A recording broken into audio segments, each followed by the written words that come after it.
In this video, we're going to talk about change and probably why a lot of the changes that you try to make in the world and in yourself aren't working. And what we need to do is we need to look at, rather than just the shallow level of these changes, we need to go back a step further and have a look at the philosophy that is underpinning that change itself. So as we start to look at this, I'm going to introduce two books for today.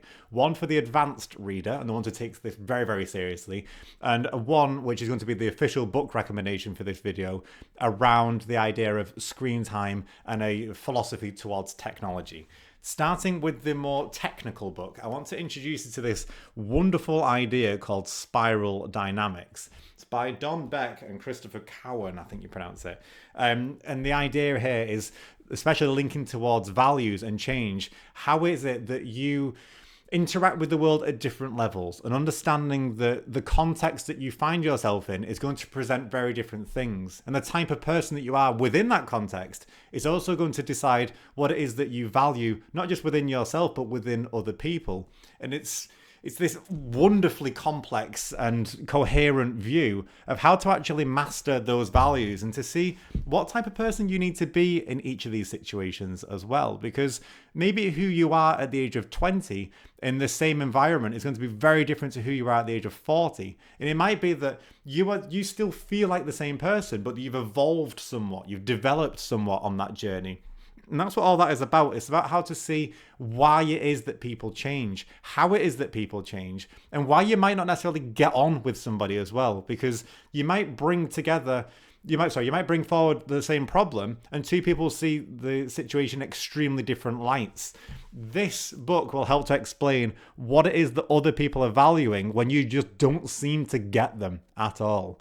It might be that you're at a certain level of development compared to them in that particular area of your life. But like I say, that is a technical and quite complicated view on how to actually make those changes and to see those dynamics at play. It's very, very worthwhile, but there's no way I could summarize a book like that down for practical insight in the space of a 5 to 10 minute video, which is why I want to focus on the actual book recommendation for today's video, which is this one. It's this beautiful book called Digital Minimalism by Newport. You might have heard of it before, because I want to make this playlist as practical as possible. If you're new to this playlist, by the way, my name is Billy, or Mr. Clark. This is my classroom. What I'm doing is I'm currently building a library, and I'm summarizing down from that library of psychology and philosophy books a practical way of actually making changes and to have insights and to provide structure for your self-discovery and inner work.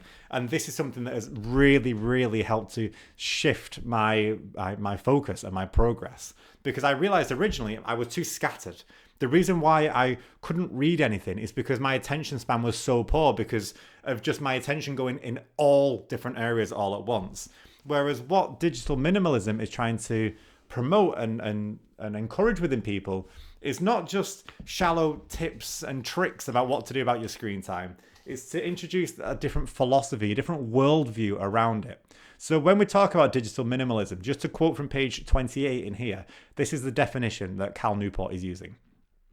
A philosophy of technology use in which you focus your online time on a small number of carefully selected and optimized activities that strongly support things that you value, and then you can happily miss out on everything else. And that's the key thing, being able to accept that you're going to miss out on a lot of things. And that's good. That's to be expected. If you want to see meaningful progress in an area that you actually want to see meaning in, then there's going to have to be a sacrifice. So this isn't about demonizing technology. This isn't to say the online world is terrible. Look how terrible phones are, laptops are. It's nothing like that. It's just to say, what is it that you are currently wasting your time on and that you are extremely aware that you're wasting your time on? And it can help in this as well to actually do the maths with it all. Because the reason this came at a really good point in time in my life where, for me, this is just for my personal example, my screen time on my phone had just totaled above 4 hours per day. And for me, that had just gone above an acceptable line. I didn't want to be anywhere near that number, so I needed to make some changes. I wanted to ideally at least half that. But if, let's say, even just on a really practical angle, I just wanted to get 1 hour less per day. 1 hour less per day across a week, if we do the maths, is an extra 7 hours per week. That's an extra 14 hours per 2 weeks. It's an extra 28 hours per month. That's a full day extra per month if you can just cut down your screen time by that 1 hour. And I'm encouraging a lot of books in this series. That's why I'm trying to talk about autobibliotherapy. Auto, self, biblio, referring to books or library, therapy referring to healing. So self-directed healing via books. A lot of people say, I've not got time to read this. And I know that because I was that person that said, I've not got time to read. Whereas if I can just cut out 1 hour per day, suddenly I've got 28 hours per month. No matter how slow of a reader I am, I can probably get through a book in that time, possibly 2 in that time. And it turns out, at the rate that I read, I was able to then, from those 7 hours that I gained per week, read on average a book per week. And it's this slow incremental progress that we're trying to work towards.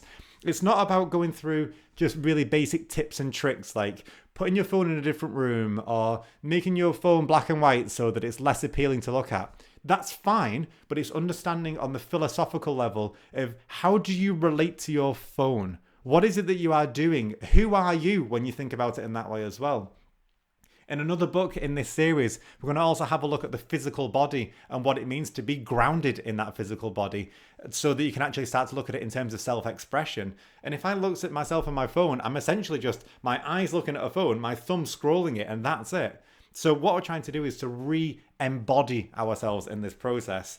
And digital minimalism can be a really nice way to be able to start making that really practical change. It might be that you don't use that extra hour per day or those 7 hours per week to read, but instead it may be you go to the gym, maybe you walk around more, maybe you speak to your friends, maybe you start journaling, maybe you just start doing something which is more in line with who you want to become. You don't need this incredible amount of time overall. You just need to make these small moments like here and there, day by day. It might be that it's not an hour all at once, but 4 15-minute blocks per day as well. The importance is we're trying to make a change. So I would say for the easy gains, digital minimalism is a nice way to be able to say, look, here's how I'm going to make some really easy change in my life. And if you want to start taking this idea of change very, very seriously, and you want to start making massive change and understand like not just what's going on in yourself, but also everyone else around you at work, family dynamics, everything, then Spiral Dynamics takes this considerably further. But that is definitely going to be more of an advanced read compared to this one, which is the official book recommendation for this part of the series. Digital Minimalism by Cal Newport. You can tell by how quickly I'm talking, I'm really excited by these books because they've genuinely made such a big change in my life. And it's the exact same when we talk about the next one, when we start to look at this idea of how do we understand fragility and who we are in relation to other people and those decisions that we're trying to make as well.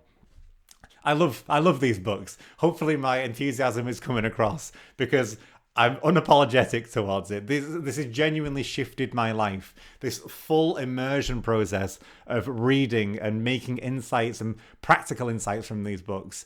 And I really, really, really highly encourage you to do the same. Even if you only read 1 or 2 of these books per year, they'll just make such a shift. But anyway, before I go on, I want to move on to the next video in our series where we're going to be discussing Anti-Fragile by Nassim Nicholas Taleb.